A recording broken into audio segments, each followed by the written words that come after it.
娘子，我给你买了最爱的糯米团，还有桂花酿。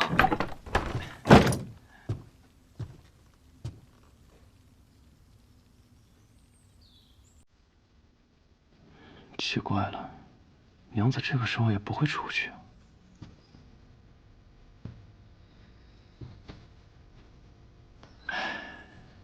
还是醒了？娘亲呢？不知道。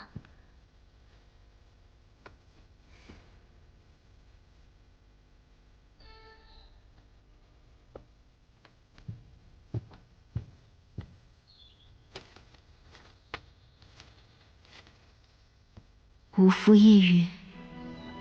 吾近日常有噩梦，梦及吾与萧若锦之子萧雨。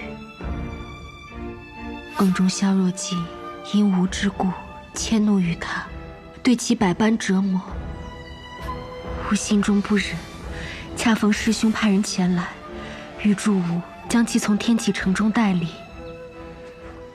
吾距你不远，私自上路，还请勿怪。不日将归，勿念。你说，叶鼎之看到信后会如何？草庐会再踏一次吧。因为不管什么原因，叶鼎之知道，他回了天启，就回不来了。叶鼎之一定会像发了疯一样赶去天启城吧？所以我们要在这里拦住他。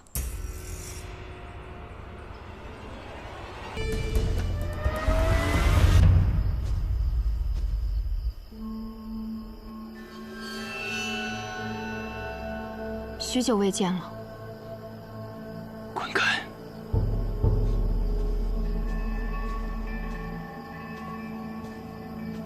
好大的怨气啊！我可是赶了很远的路才到这里的。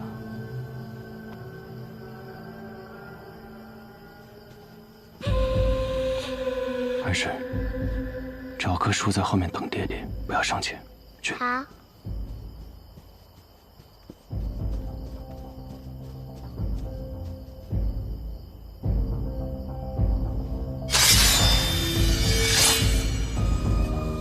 我说了，滚开！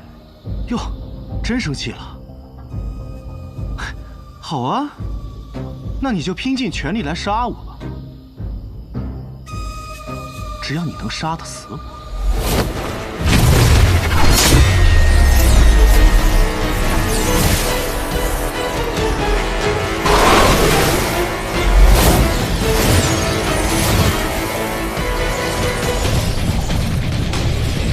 魂官，你疯了！我没疯，我这是真的也想感受一下这虚念功的威力呀！虚念功第3重，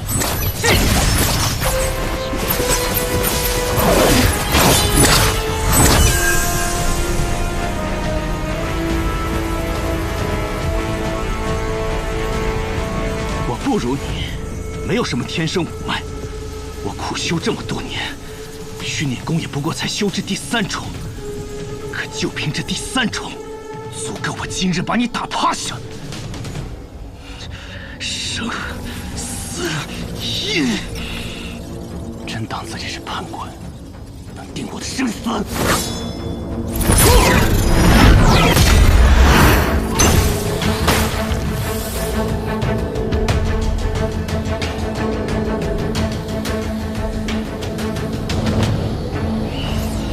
所有人都劝我不要入魔，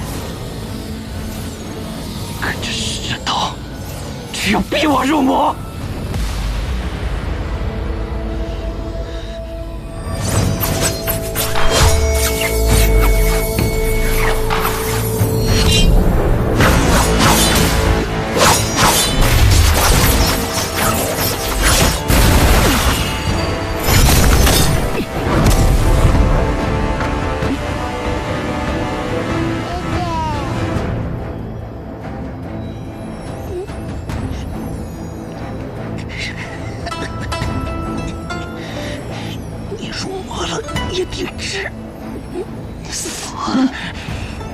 给我死！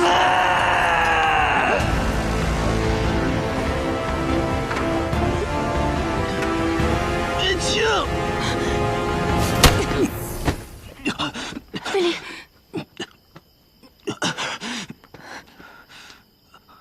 还好，只是断了几根经脉。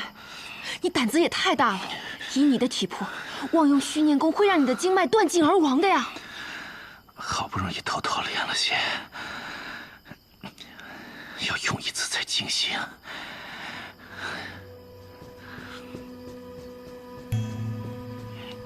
爹爹，爹爹，你们是爱我，爹爹。错了，小子，我爹爹，你爹走火入魔了，爹爹，现在只有我们爹爹，才救得了他。爹爹。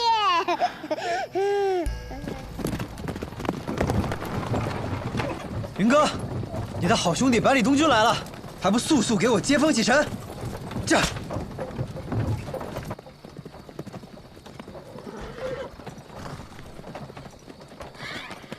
吁！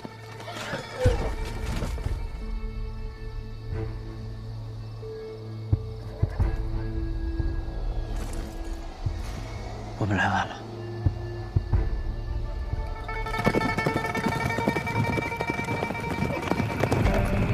驾！吁！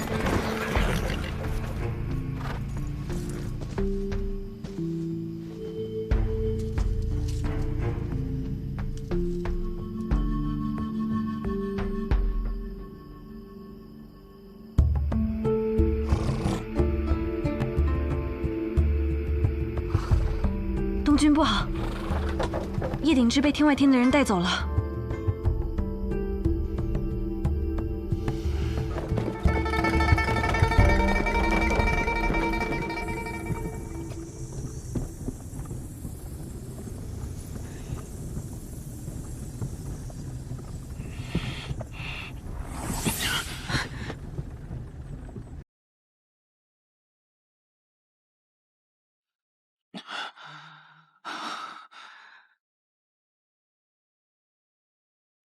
我已经把体内的3重虚念功尽数传给他了。他什么时候能醒3重虚念功呢，可不是一时半会儿就消化得了的。那你呢？若想要恢复到之前的状态，恐怕要个1年半载的吧。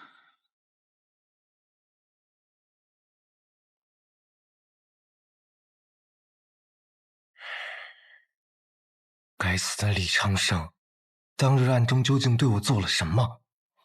为什么我的伤势还不见好？怎么了？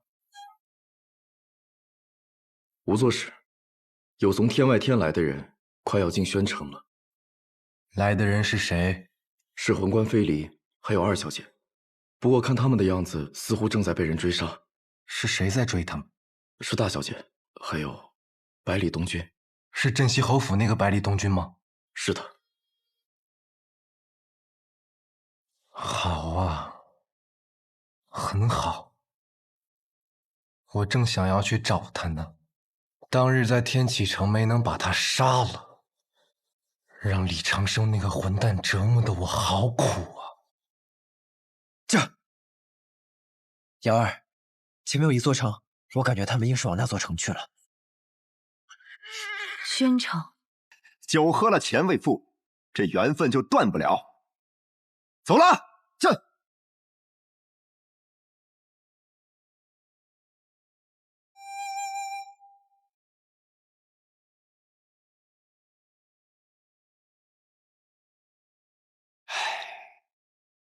从此这世上又多了一个苦苦等我的女子。你是谁？你小子就叫百里东君吧？你怎么知道？我当然知道，因为我的名字叫君玉，谦谦君子的君，温润如玉的玉。这个银锭足够你从这里到最北边，下去吧。这个马车你坐不得。君子爱财，取之有道，多谢啊。不过我还是觉得坐在你们的马车上比较舒服一些。我告诉你，我现在真的很没有耐心。东君，我觉得这位先生不像是坏人。就是像我这般温润如玉的公子，哪里看得出来像坏人啊？还是姑娘明事理。到底有完没完？少年郎，你的戾气很重啊。学堂之人应该有君子之气，君子有喜气、怒气、霸气、秀气，甚至可以有杀气，但唯独不能有戾气。戾便是邪，一步之错，万劫不复啊！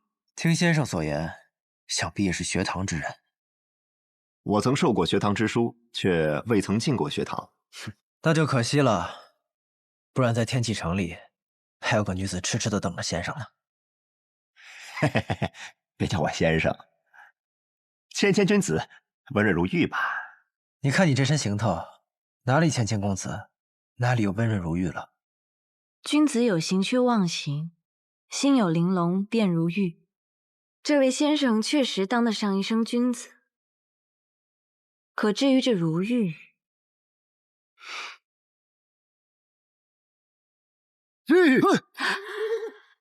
怎么了？吓死我了！这个内息是无作使，他便是学堂大考时我们遇到的那个诸葛云。诸葛云，可他为何看起来如此憔悴，似变了个人一般？师傅曾说过，有2个诸葛云，一个很戾，一个平和。他杀死了戾气重的，留下了相对平和的。可眼前这个人，难道是师傅杀错了？不是杀错了，是他把自己的那个兄弟装进了自己的内心里。像他们这种双生子，心灵本就相通，一个人死了，便在另一个人心里种下了一颗种子，然后催生出阴暗的花朵。这就是刚才我说的所谓的戾气。戾便是邪，一步之错，万劫不复，终究成了现在这副妖怪模样。所以我们才要做君子。哼，像这种怪物，可不好打。你错了，像这种戾气催生出来的怪物，只是看起来可怕，不过徒有其表，弹指可摧。既然这么简单，那你来吧。不然你以为我为什么会在这里等你们这么久啊？自然便是等待此刻呀。不过可惜了，三娘是看不到我接下来的风采了，不然她一定会哭着喊着跟我走的。学堂君玉，请赐教。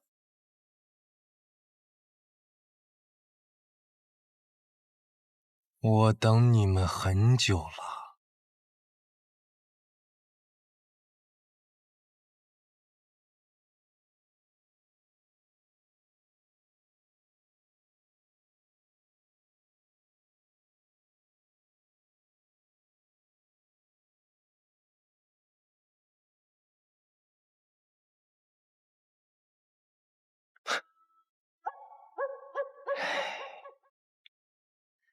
你说他能搞定吗？不知道。比起这个，东君，你可有听过学堂里有这么一号人？学堂偌大，除了师傅以外，还有很多教习，徒子徒孙遍布天下，我也未能一一识得。不过这个人，哼，倒是很有趣。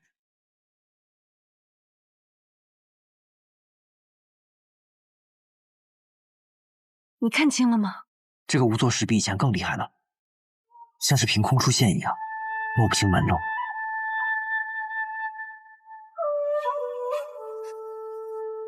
看到你了，上面。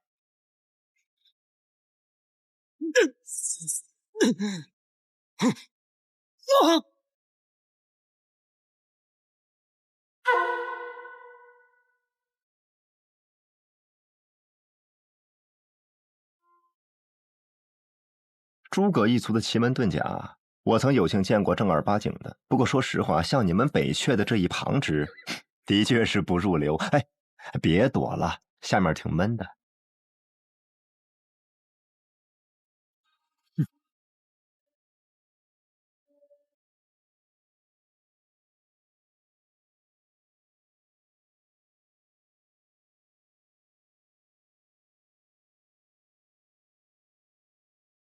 末流啊！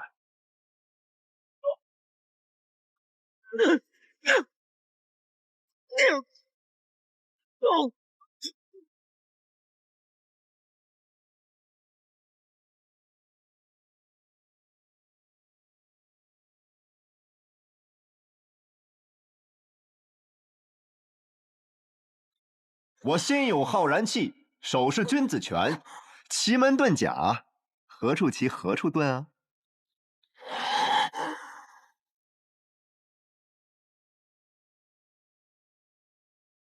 你到底是谁啊？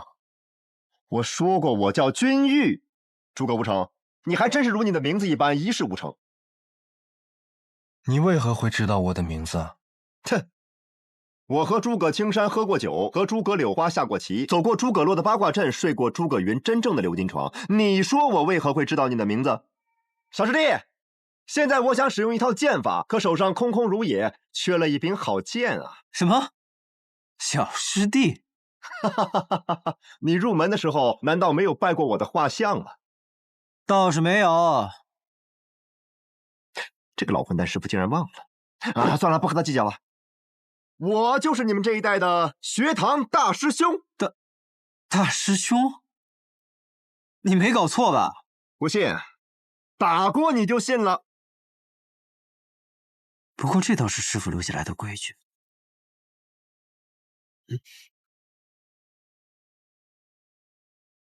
剑为何名？名剑山庄仙宫品剑，不染尘。剑不染尘，名字妙哉，配我的剑法。敢问师兄剑法为何名？君子剑。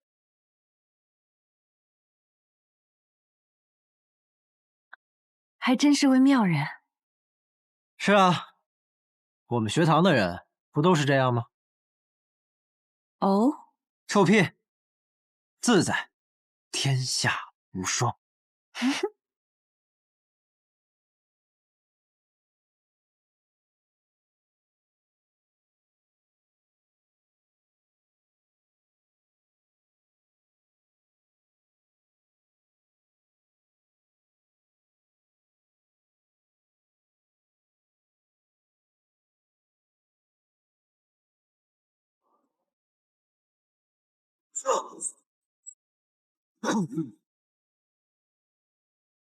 君子有9思：视思明，听思聪，色思温，貌思恭，言思忠。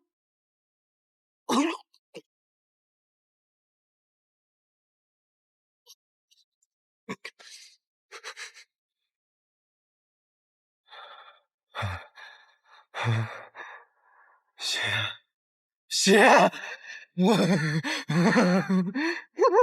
血，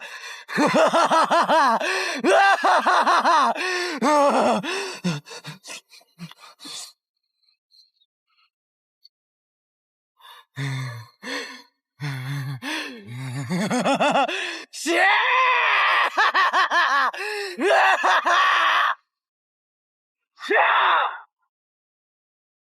这是血魔功，北阙禁术，仵作使居然偷偷练了这个邪功。哼，来呀，杀了我！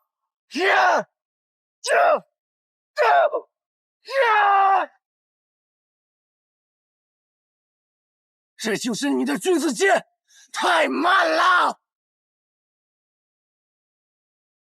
君子之仪，着实不雅。邪人握剑，何不染尘？君子怒则诸侯惧，君子隐则天下安。你呀，着实惹怒了一个君子。去死吧！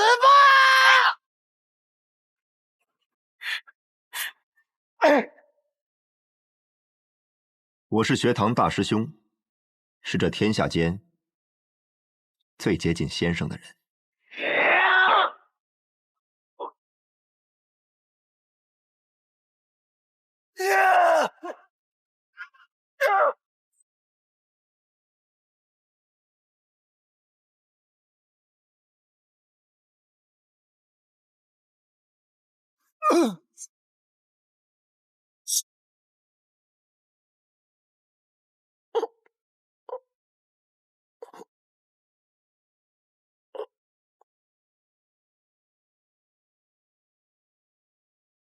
不做事，死了。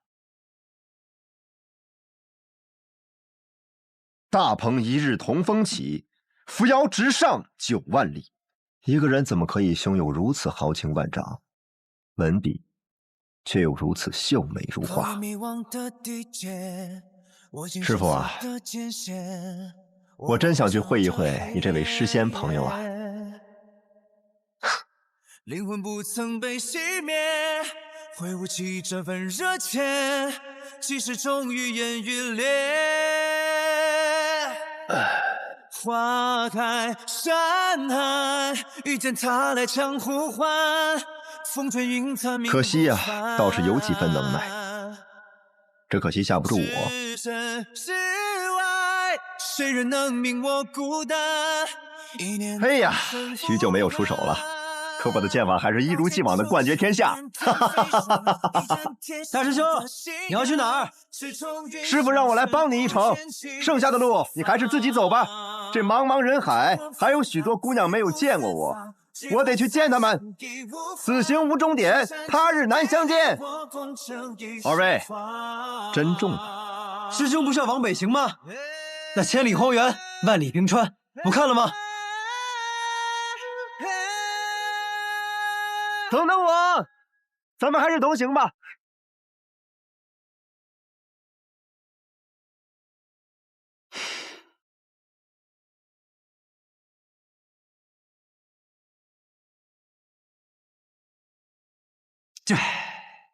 还有说，你们此行一路往北，到底是为何呀？方才师伯遇到了我的妹妹，我们就是追他们而来的。他们带走了我最好的朋友。原来如此啊！刚才那辆马车中有一个人的气息非常微弱，好像是受了很严重的伤一样。哎呀，若是刚才我能拦住那辆马车，是不是此行就可提前结束了？是的。哎呀，为之悔之啊！师兄，你说马车里的人气息很微弱。是啊，与其说是虚弱，倒不如说是快死了。他们不会让叶鼎之死的。这种情况只有2种可能，一种是他们在带走叶鼎之的时候，把他打成了重伤。虽然我与云哥多年未见，但他的功力绝不可能在我之下，想把他打成重伤，应该不太可能。所以便有可能是第2种。东君，你还记得我们北阙寻找天生五脉之事吗？而叶鼎之就是另一个天生五脉。你是说云哥已经练了虚念功？可这和虚弱有什么关系？自行修炼自然不会虚弱，怕是叶鼎之被人强行渡宫了。强行渡宫？北阙魂关中非离，表面上看上去玩世不恭，实则是个武疯子。他以凡体之躯强行修炼了3重虚念功，若是他将这些功力注入到叶鼎之体内，叶鼎之只需在经脉承受极限内对这3重功力进行锻打，他便能获得非离所修的3重虚念功。奇哉妙哉呀！天下竟有此等可以渡宫的武功。瑶儿，此行到天外天还需多久？日夜兼程17日左右。师兄，拜托你一件事情，接下来的路怕是交由你来赶车了。我继续修炼着虚念功，虽然云哥的3重功力是白给的，但我也绝不能输给他。他练到第3重，那我也要入第3重。包在我身上。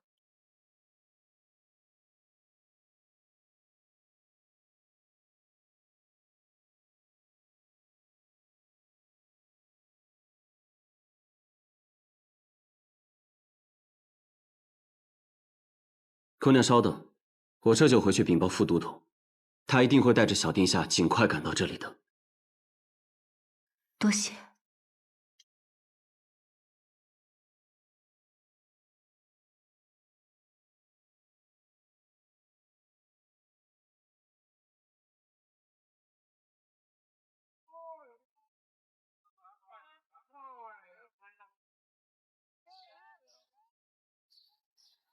上次从天启城带走景玉王妃的也是他。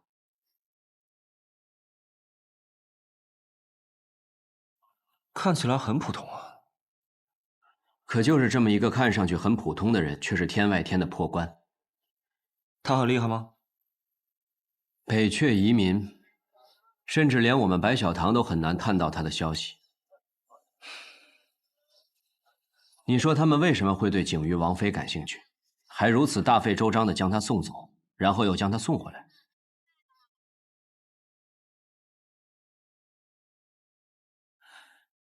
你想管这事儿？我在想，如果他在的话，会不会管？会。那我就不得不管了。可你现在是天启城的朱雀使，在这座无趣的城市里待太久了，早就不想当什么朱雀使了。想走了？可你若是走了，弹琴的姑娘该怎么办？她应当是不喜欢我了吧？她若是不喜欢你，又怎么会天天等着你去听琴呢？哎呀，可能啊，因为我长得像她那位故人。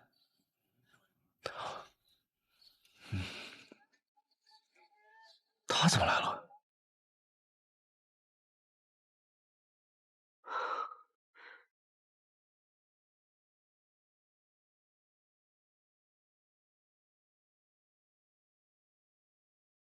父亲，你走了就不该回来，无论什么原因。父亲，你为何就不肯放过女儿呢？我们一家世世代代侍奉萧氏皇族，在暗处已经很久了。如果你当时不走，你甚至有机会可以成为皇后。可是她不想成为皇后啊。朱雀使，易宗主，麻烦。你为什么让人告诉我这个消息啊？我不想管。我现在大小也是个将军，这种男情女爱的事儿，能不能别来烦我？我走了，当我没来过，也当我不知道。雷将军，方才义捕来过，那就让他们自个儿解决去吧。然后司空长风就进去了。以影宗和天启四守护的关系，若是真打起来，可就很难收场了。又来。天启城有了影宗，现在又多了一个四守护，很显然，其中必定是多余一个。你不应该来管我的闲事，因为只要让我抓住机会，我就会杀了你。哼，这位易姑娘，在下司空长风，是百里东军的师弟。你我二人虽然没有见过面，可当年我却为了你差点死在了天启。叶鼎之呢，算是我半个朋友吧。倘若我今天袖手旁观的话，我那位小师兄啊，一定会跟我绝交的。你我虽素未谋面，你已经为我拼过一次命了，就不必再拼第二次了。这次可不一样了，这次我不是拼命，因为我再也不是当年那个谁都打不过的少年郎了。影宗自开国之时便奉命守卫皇族，守卫北离之主。虽说帮助陛下夺取帝位的也是我们，可我们终究是琅琊王的人，亲兄弟明算账。既然不是自己人，那就总是有理由的。你说，如果我们二者只能选一个，我们那位皇帝陛下会选谁？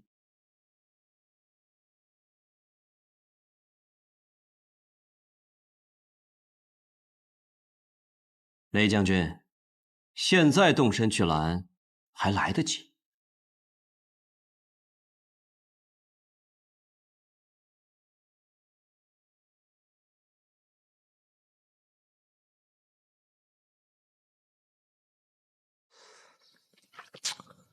我要真动手，这事儿就没法收场了。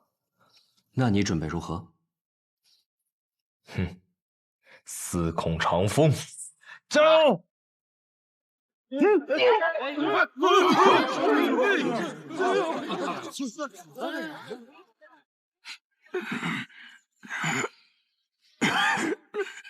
终于见到了朱雀使的惊龙鞭，果然厉害。是你老了。是我老了吗？与其说你老了，不如说你不再愿意相信自己的剑，而是一些其他的东西，比如权力。但是你的徒弟洛清扬就没有了，因为他只愿意相信自己的剑。或许吧，但是我没有退路了。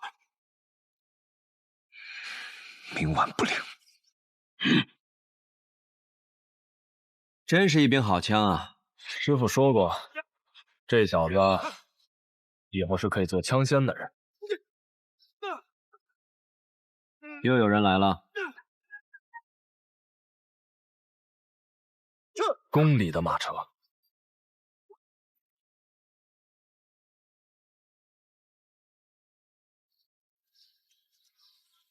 雷将军，你可真是深藏功与名啊！哼，过奖了。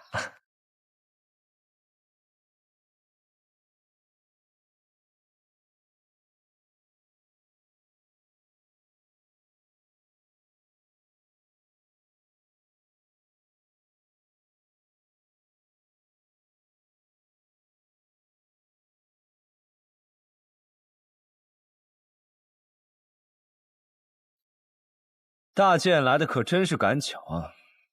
堂堂朱雀使与影宗宗主当街斗殴，怕是有失我北离颜面。就你废话多。说吧，你想怎样？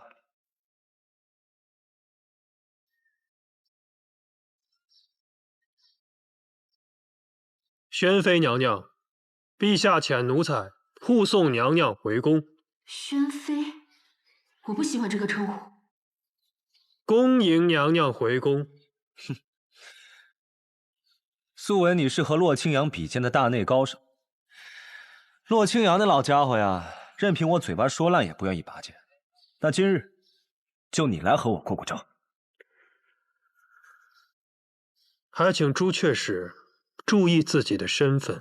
哎，可别，我可不是什么朱雀使，我呀就是个江湖浪客。易姑娘，只要你一句话，只要我还没死，今日就别想有人把你从这里带走。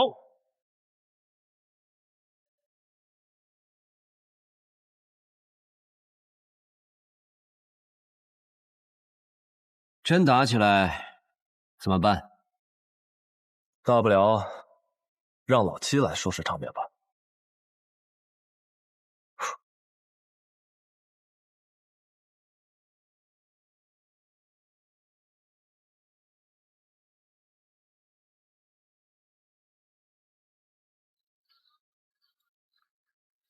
娘娘，司空公子之恩，一闻君没齿难忘。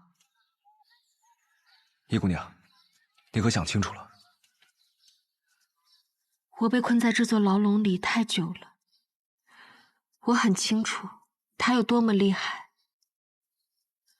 我能侥幸飞出去一次，但这一次，我知道是决然逃不出去了。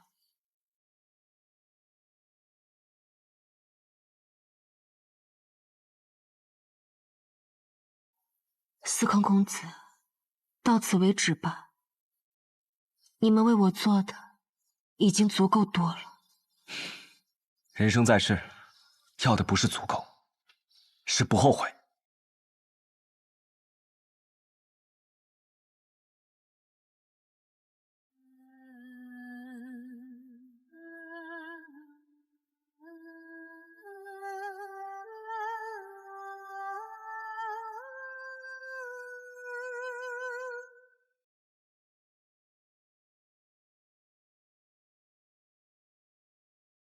走吧。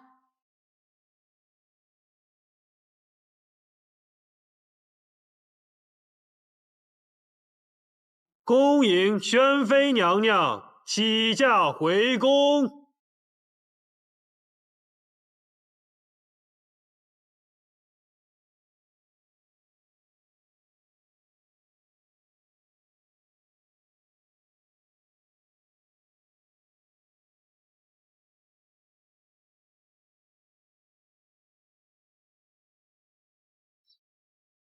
没意思。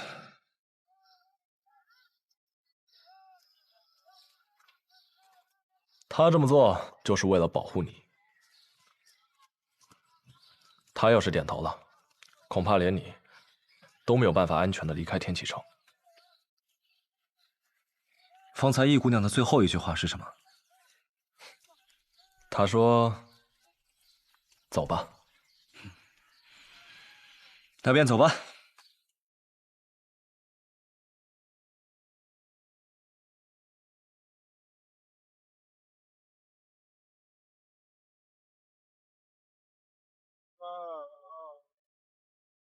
真的要走？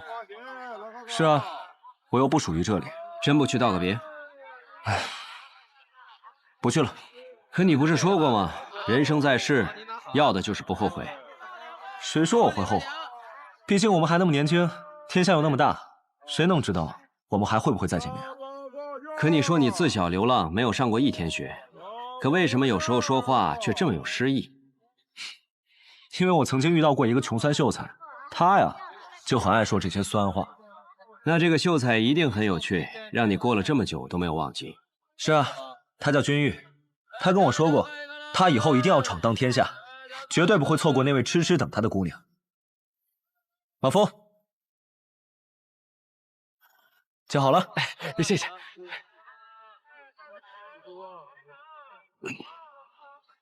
兄台，以后就多多指教了。去。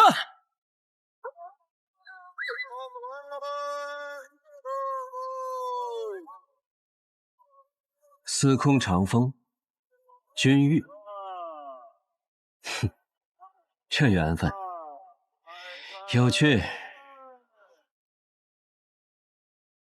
他走了？真走了？不来这里道个别？不来，一直走到了城门口，连头也不曾回一个。司空长风，你混蛋！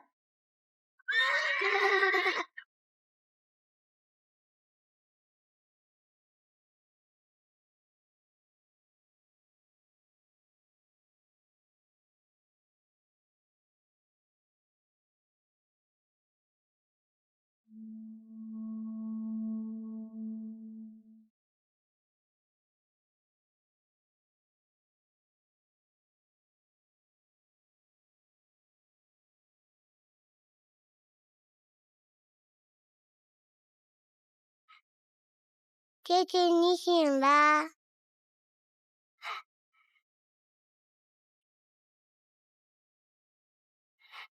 醒了。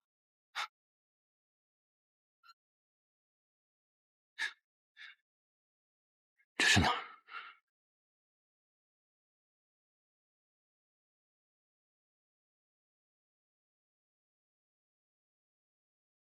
天外天。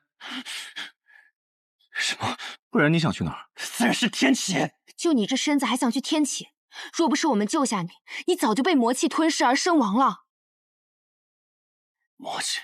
你在姑苏城过得太逍遥了，却不知道义文君那夫君景誉王早就当了皇帝，他要是回去就是新的皇妃。我知道你想去找他，可是你现在去就是去送死。你感受一下你的内海。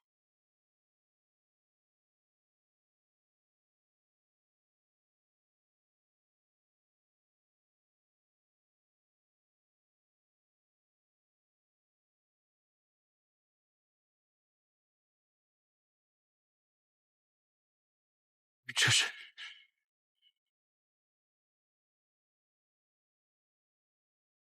之前你走火入魔，无法压制，后来我强行将我体内的3重虚念功渡给了你，这才给你救回了一条命。现在你体内有我那3重的虚念功了。这门功法竟可以直接传功？没错，我不是天生五脉，所以这只是普通人修到的虚念功第3重。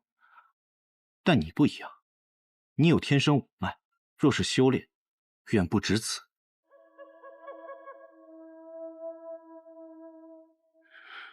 你们为何一定让我修炼这门功法？北离护国高手无数，光李先生一个人独守国门，我们北阙就一点机会都没有。所以我们需要一个人习得虚碾功，带领我们攻破这道国门。你们想借我的手摧毁北离，我说了，那是你之前的想法，现在呢？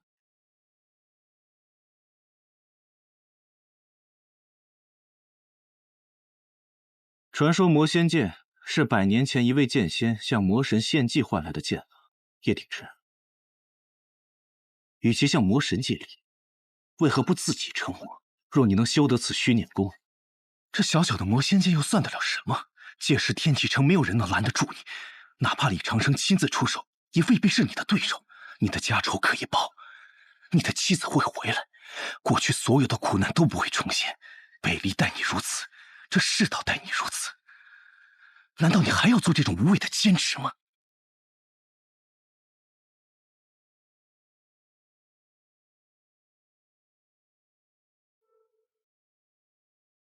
景誉王继位之后，派了很多高手在外寻你们。就算那日没有找到一文君，那明日呢？后日呢？他可能曾经真的很想与你一起过向往的生活，可你也要为他想想。他跟着你只能颠沛流离，那是他想要的吗？是你儿子想要的吗？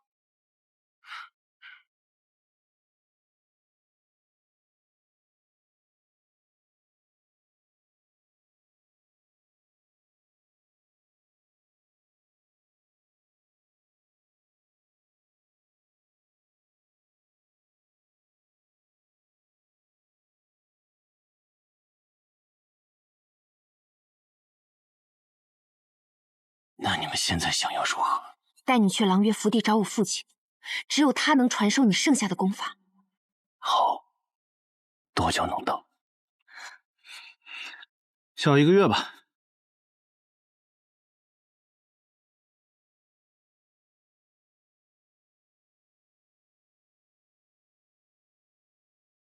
这。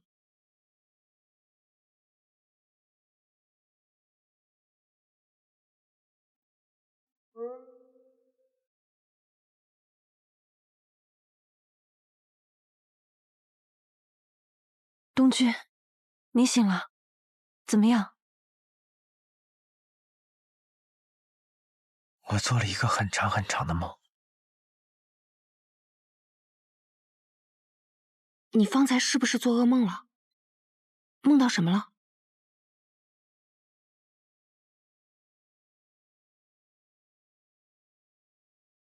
感觉我仿佛跌落了一个无穷的深渊里，没有尽头，就一直下落，下落。有时好像烈焰地狱般灼热，有时又好像坠入万丈深渊般寒冷。除了绝望，什么也感受不到。在梦中有个同路人，后来有个人拉了我一把，可他却在我的手上划了一道，却被我自己挣脱开了。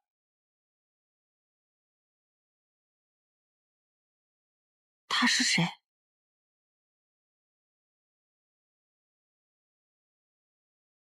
我最好的兄弟，百里东君。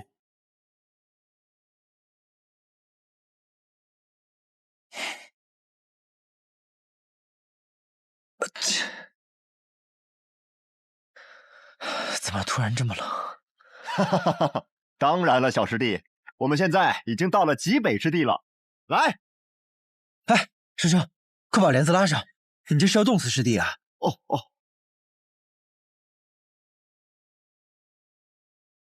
这。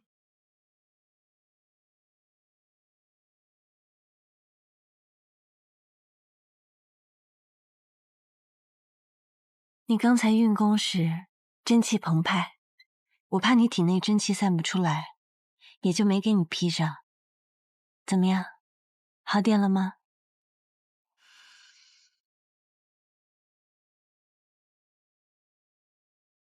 瑶儿，那你岂不是要动刀了？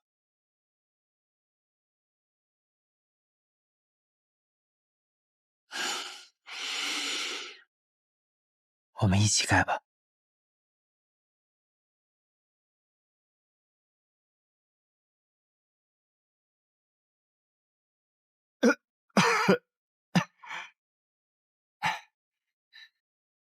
小师弟，你可真不害臊啊！东君，你训练功练到第几重了？你说过，一重功一层楼，每层都是重重阻碍。如果没有记错的话，我恰好登到了第3层，不多不少，训练功第3重。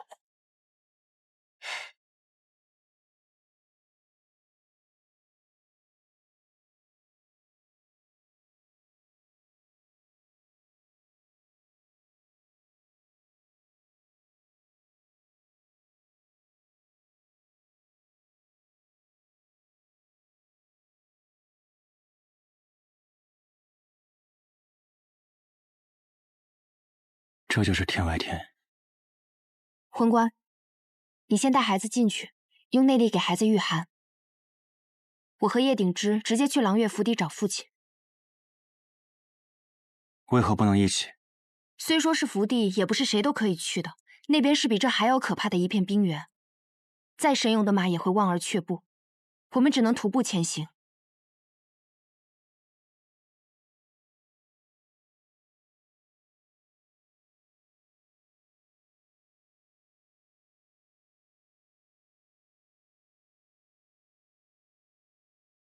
安氏，你先跟着叔叔去暖和一点的房间里，爹爹随后就到。爹爹小心。放心吧，爹爹很快就会回来的。你阿娘还在等着我们。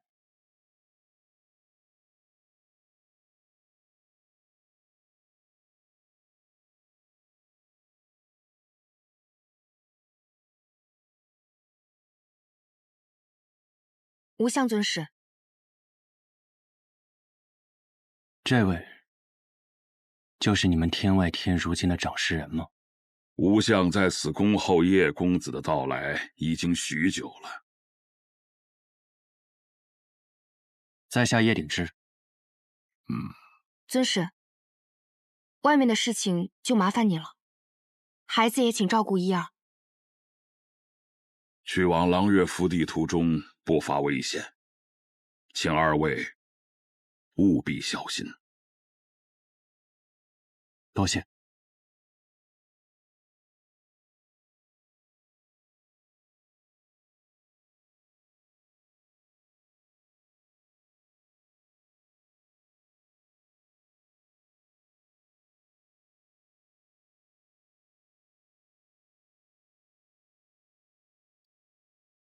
尊使，你带孩子先回去，我在这里还要等几位朋友。尊使，你要亲自出战吗？暗使传信回来了，仵作已经被他们杀了。我若不战，天外天还有人能拦住他们吗？飞离，去吧，很快属于我们的天下就要到来了。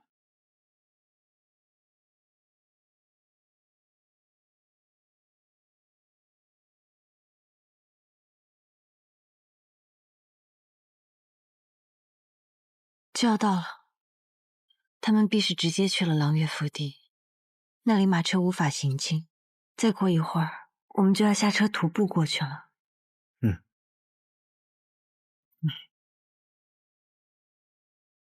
师兄，怎么了？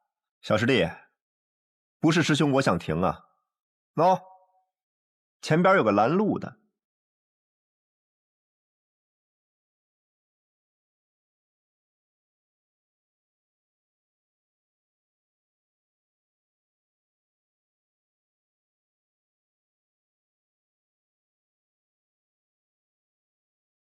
长公主，又见面了。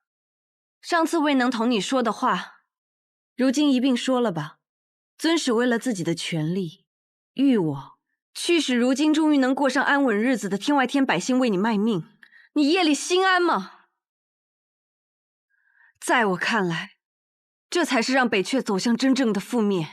长公主，错了，吴相这一生从未对权力有过执念，只是我们的百姓原本就应该生活在那片温暖富饶的土地上，而不是这片贫瘠苦寒之地。但有些事情已经注定了，如果放不下，只会败得更惨。与其让战火重燃，不如在新的家园获得重生。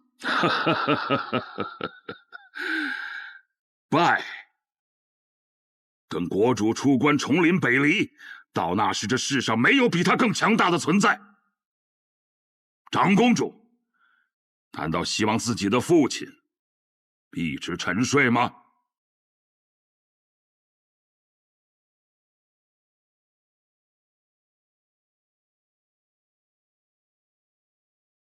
如果他的醒来会带领北阙走往覆灭，那么是的。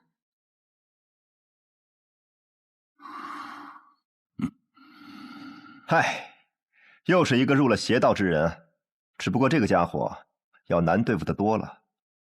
为何？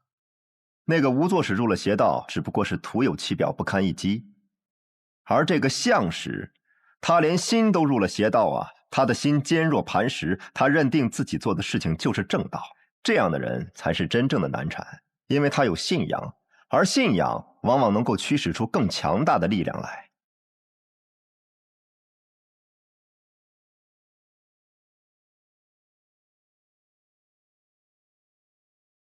既然你能站起来，还要轮椅作甚？实不相瞒，我已经20年没有站起来过了。再不走就来不及了。能让吴相使这样拼死相拦，叶鼎之他们一定是已经前往了乐府地了。小师弟，恐怕这最后一段路也得由你自己去走了。临走前，师兄送你4个字：不要后悔。师兄赠言，东君记下了。这一路，多谢。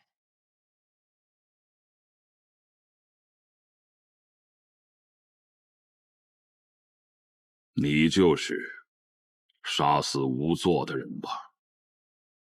也是接下来要杀死你的人。这么寒的风，你使用青龙力，强行使自己一双残废的双腿站起来，这可不是什么好选择。不是选择，而是别无选择。哼，有些人虽然讨厌，但却值得敬佩。你是个值得敬佩的对手，虽然你不是什么好人。谬赞了。那么我与先生2人就在这里分出生死吧。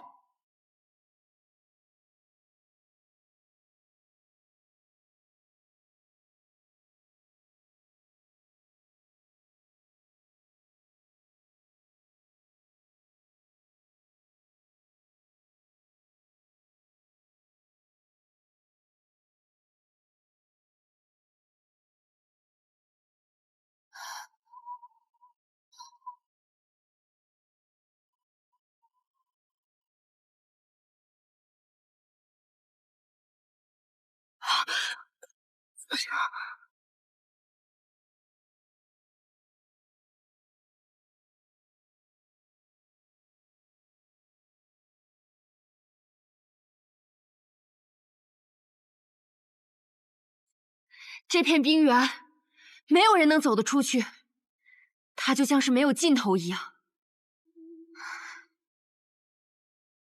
狼月福地已经是我们能走到的极限了。在这里，但凡停下了一刻，身体里的血液都会被冻住。你们宗主为何要选择在这样的地方苦修？父亲说，在这样的地方修炼，才能让他时时刻刻记得亡国的痛苦。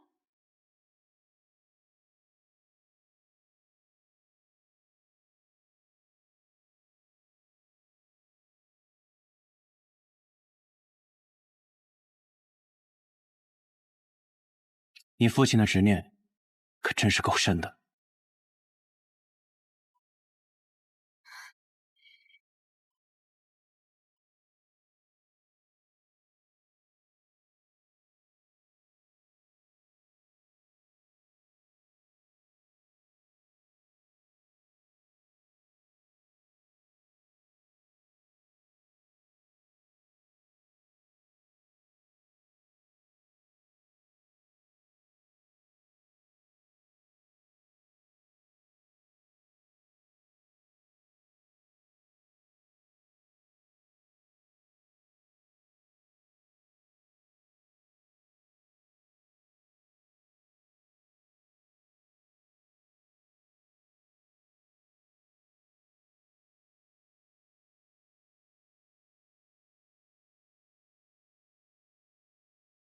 到了。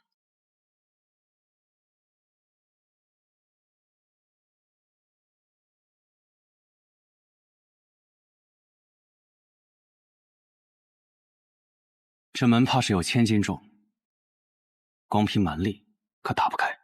父亲为防我们打扰，在门上下了禁制，除了天生五脉之人，以虚念宫之力注入，不然石门无法从外面打开。原来如此。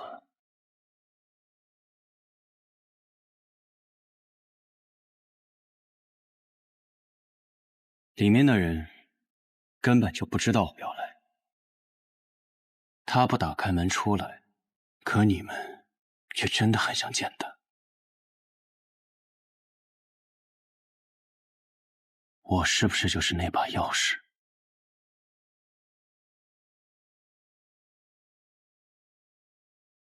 罢了，都走到这儿了，有什么可怕的？这虚念功，我是练定了。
这狼月福地还真如其名，是个福地。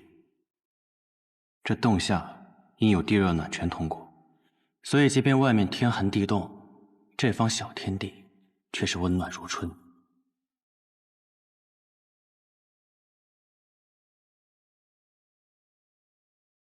方才你说你父亲的那番话，真是胡扯。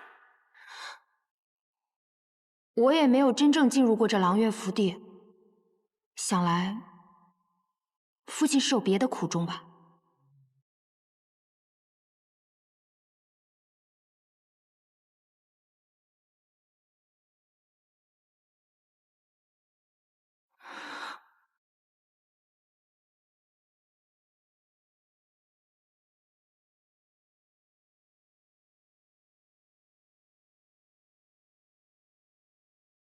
父亲。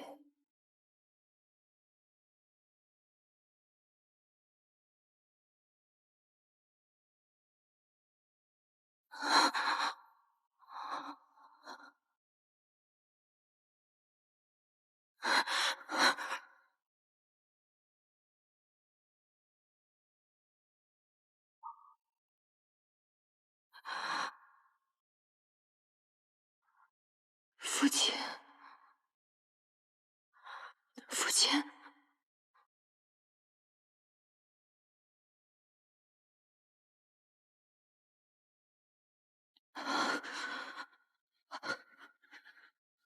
你竟然怀疑他已经死了？到底多少年没见了？的确很多年没见了。或许他看到我，也不认得了。那现在需要我做什么才能唤醒他？我不知道。父亲应该是进入了冥想状态。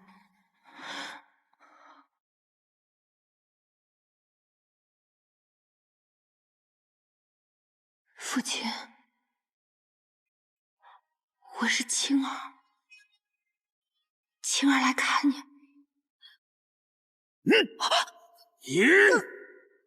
住手！那是你女儿。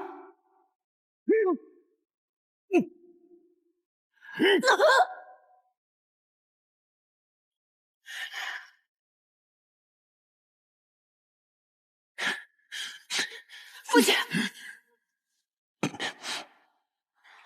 我是青儿。青儿，你真的是我的青儿？是。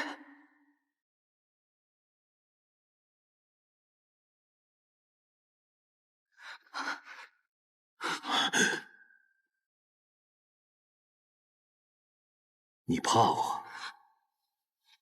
我没有。你就是怕我。但是也没有办法，我现在一只脚已经踏入了虚念宫的第9重。这世上所有的生物，只要见到我，都会有一种无可抗拒而发自内心的恐惧。今天若不是你们来，再等半年，我就可以真正的踏入9重了。父亲，狼渊府邸与外隔绝，我们也是担心父亲的情况，才迫不得已擅自闯入师门，惊扰了您的修行。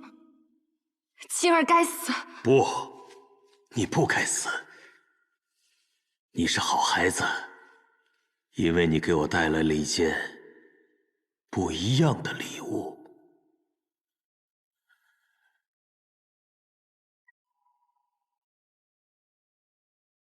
礼物？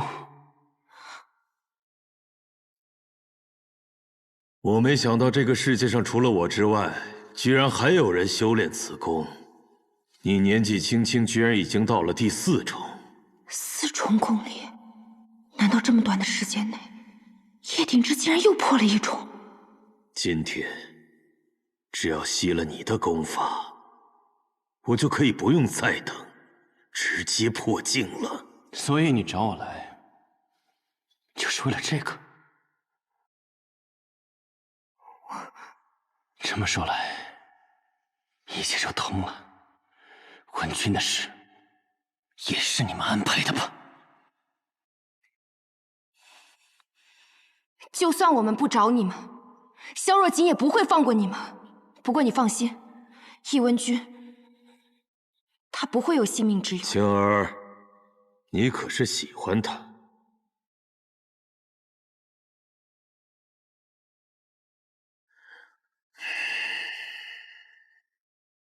儿女情长的事情，真是有些麻烦呢。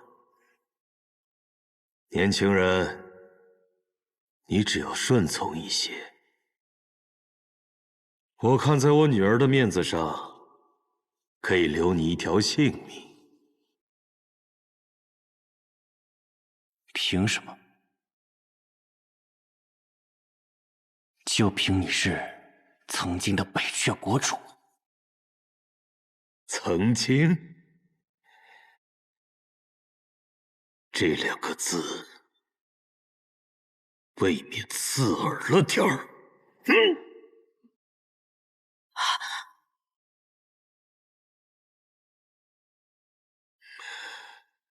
功力还不错嘛，这要是在年轻的时候，我可不一定打得过你。不过现在的你，在我的眼里，就是一只蝼蚁，是吗？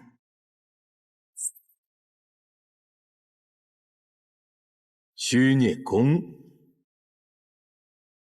不动明王宫，无心剑，三个如此强悍的功力同体，你就不怕断了经脉吗？既然你要打，那我就拼尽全力。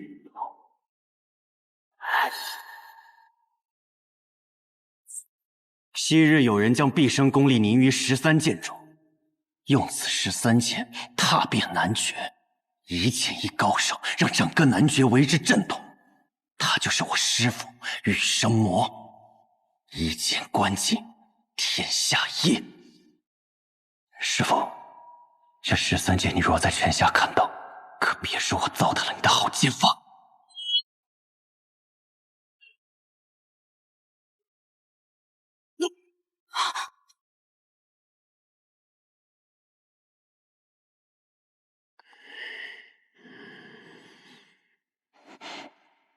仅只是受了点小伤吗？看来不是一般的天生五脉，真是后生可畏呀。你叫什么名字？叶鼎之。叶。我曾经见过一个武功精彩绝艳的叶，他本出自于我们北阙，可到最后却当了北离的走狗。他不是走狗，他是顶天立地的大将军，是我的父亲叶宇。什么？叶宇是你的父亲？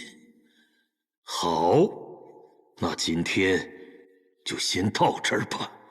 在你临死之前，我让你看看虚念宫最神妙的地方吧。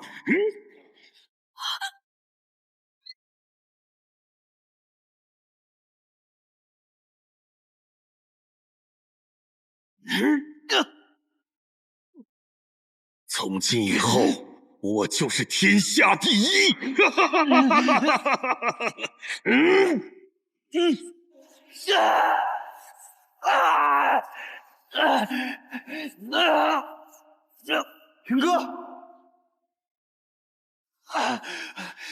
别过来！让开！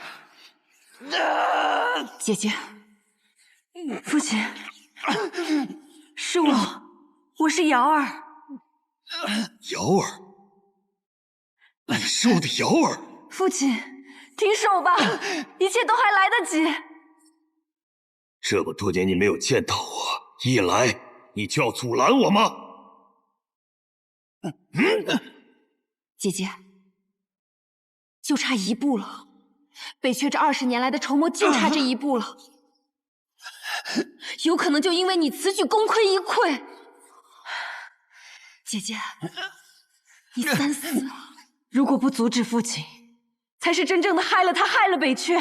妹妹，我们不要因为早已坍塌的王座，而去发动一场根本赢不了的、万劫不复的战争。好，你们若是要阻止，就从我的尸体上踏过去。你的话太多了。现在谁也阻止不了，能阻止虚念宫的，只有虚念宫。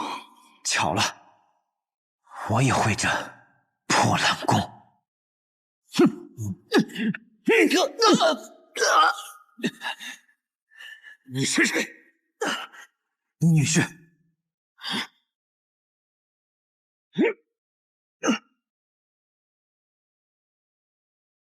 云哥，我来了。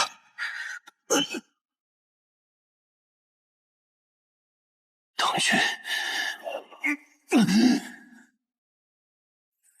没想到我闭关不过20年，这世上居然发生了这么大的变化，居然在同一个时代内，同时出现3名虚念宫的修炼者。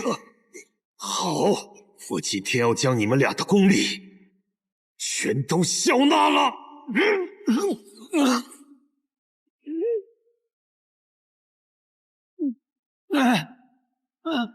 做梦！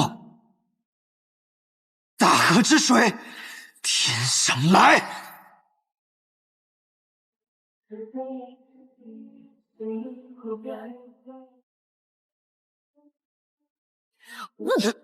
旭，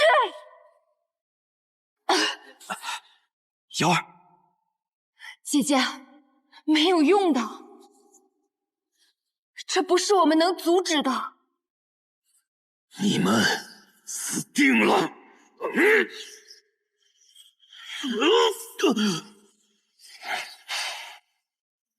东君，我已经死过好几次了，不差这次。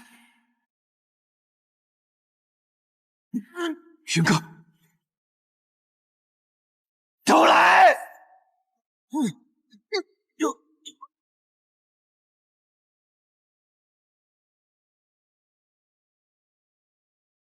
云哥，不要！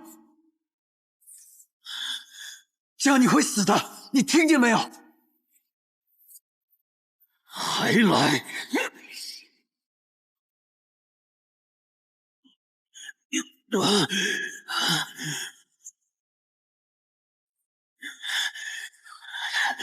既然是天意，既然如此，倒不如把我余下的功力都传给你。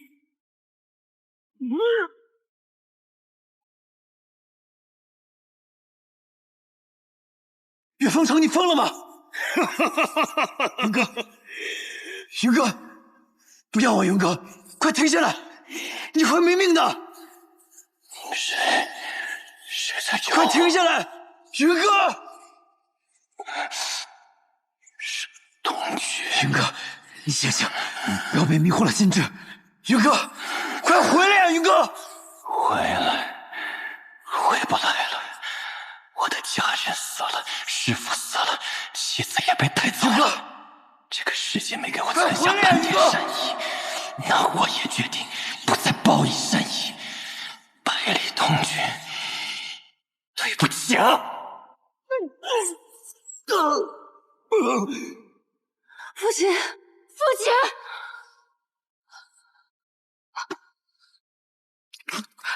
东君！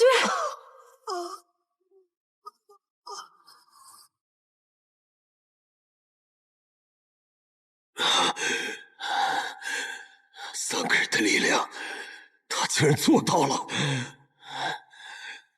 云哥，没用的，他已经入魔了。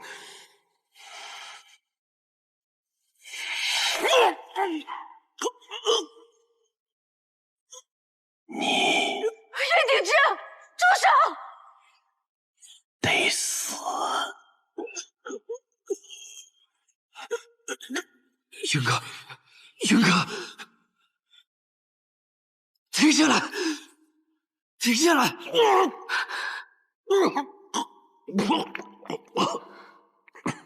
父亲，不要！